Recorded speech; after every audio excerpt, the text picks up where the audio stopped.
The Caribbean, the perfect holiday location. But it's not just a paradise for people, it's a paradise for plants too. Over the next few weeks, I'll be travelling through the Caribbean, visiting some gorgeous gardens and admiring the most beautiful flowers you'll ever see, starting right here in Trinidad.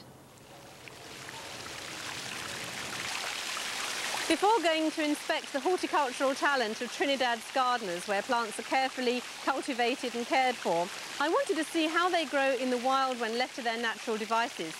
So I'm beginning my journey in the rainforest here at the Acerite Nature Reserve. The temperatures are constant here, the rainfall is high, and plants which we have to keep indoors at home sometimes grow to monster proportions.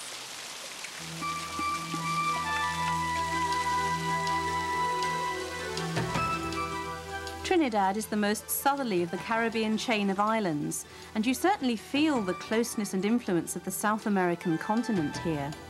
If you're a gardener like me, it's a perfect place to start a crash course in Caribbean plants. The rainforest here at Acerite is actually making a comeback.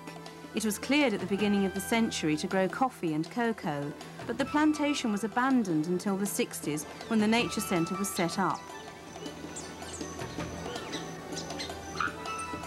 The centre is an open secret among bird watchers who flock here from all over the world to catch sight of some of the hundreds of species that put in an appearance over the year.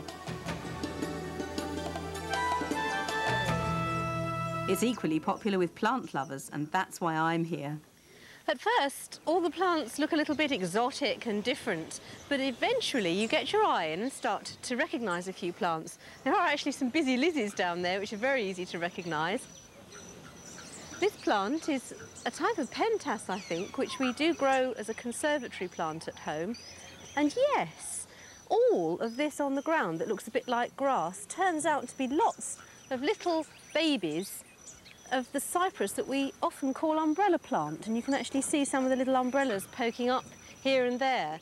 So you can begin to see what some of the things are. This is a relative of the African violet. It's a coleria.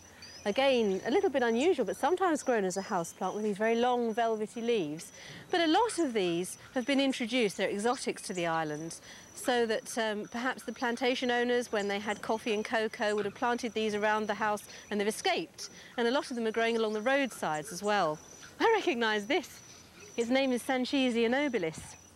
And I used to grow this as a pot plant in the greenhouses at Wisley. I grow it as a foliage plant about so high, and here it's a massive shrub.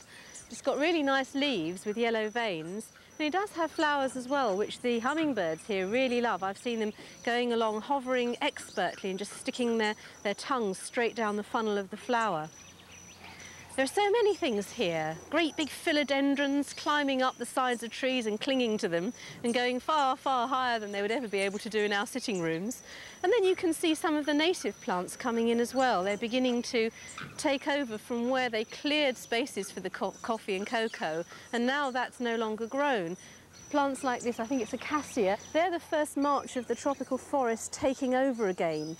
And of course, if they can leave this natural, then the forest will eventually restore itself. There's a wonderful powder puff tree as well. That's a Calliandra. It has flowers that are almost all stamen, and they open from fist-like buds, and the stamens sort of pop open from there. And again, it's a great favourite with the hummingbirds.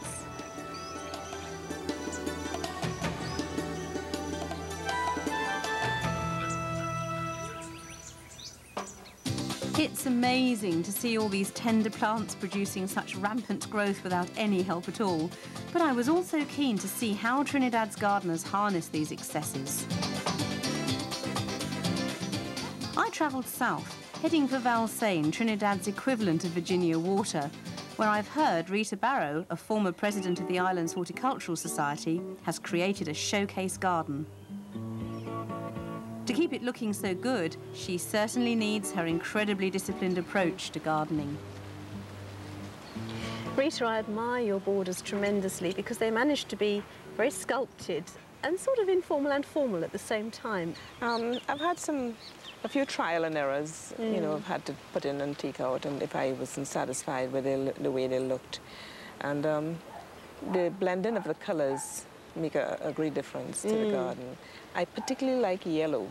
because they sort of bring out the color in the garden. If there's this dark area, I put a yellow croton or something yellow, and it helps to brighten the garden. Certainly works. Yes. This border is a fine example of repetition working well. Yes, well, originally I started with the palms, and then I found that I had some more space, so I put the crotons, and eventually I added the packstachys, then the Ixora, the Brania, and then the lantanas. Yeah. The Pachystachys is actually a relative of the shrimp plant. It's Pachystachys lutea. Yeah.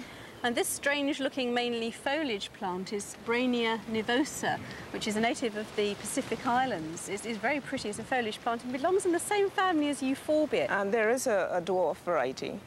I think they call it a snowball or... Snowbush or snowball. Yes, but unfortunately I can't grow it because the worms seem to love it.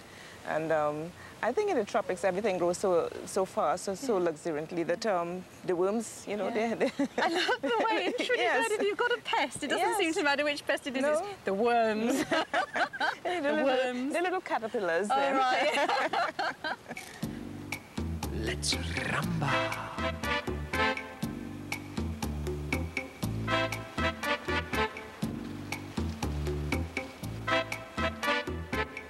Let's rumba.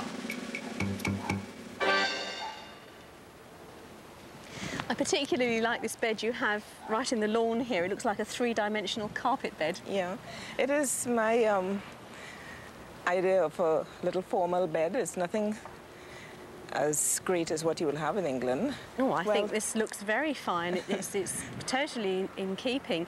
And of course this edging plant here that you've used, Alternanthera, is the one that's used widely in carpet bedding quite often on the coast, and it's very closely clipped. Yeah, it has to be clipped, well, every 10 days or so. You must either spend a lot of time in the garden yourself and directing your gardeners, or you've got a very skilled gardener. Not skilled, no. I did a lot of the garden myself years ago, and I do supervise. I have to supervise the gardeners because they're not skilled at all.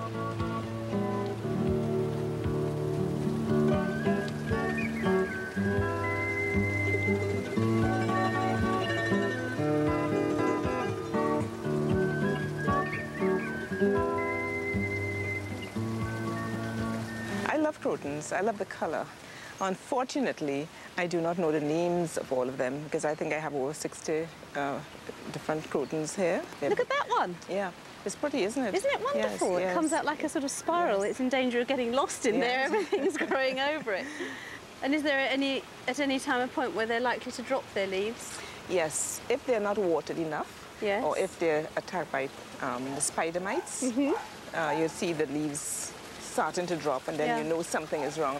How do you propagate these? You can air layer them. You can cut a piece and put it in water about 3 weeks to grow. Really? You can root them in water? Oh, yes. So for the shoot tip, you'd take a whole section like that and root it. But if you were air layering, of course, you'd be cutting into the stem, wounding it there, and putting a little bag around it to help it grow roots. I know that if I was to air layer, say, a rubber plant, I've never tried one of these, it would take about 8 weeks at home for roots to form. Those would root quicker in the tropics. Would they? Oh, yes. But air layering would be a good method of propagation at home, really. If a plant, say, got too big or it had all the leaves at the top and none at the bottom, it's a really good way out, isn't it? It's unbelievably easy to propagate plants in this climate, and this isn't just good news for flower growers. About half an hour from Rita Barrow's home, high in the hills above the capital, Port of Spain, is an area known as Paramin.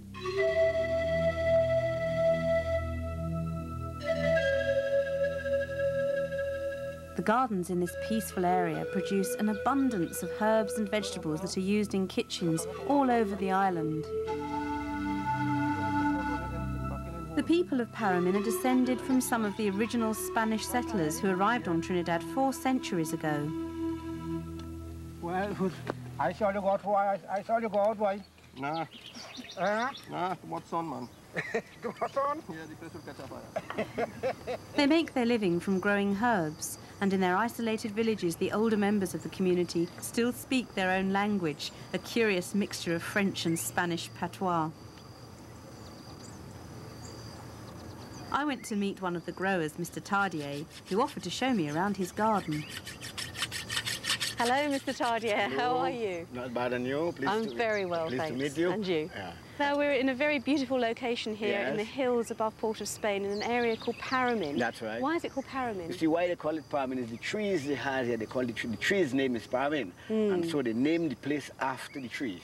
And a lot of herbs are grown around here. Plenty herbs, because the herbs like this particular spot because it don't like too much of moist in the soil, you understand? Yeah. And which, as you can see, the soil, though, it don't keep moist, you understand? Very free draining for them, isn't it? Yeah, that's right. It's free draining, and that's what the herb like. So you couldn't grow them right down in the lowlands? That's right. That's why you see it like up here.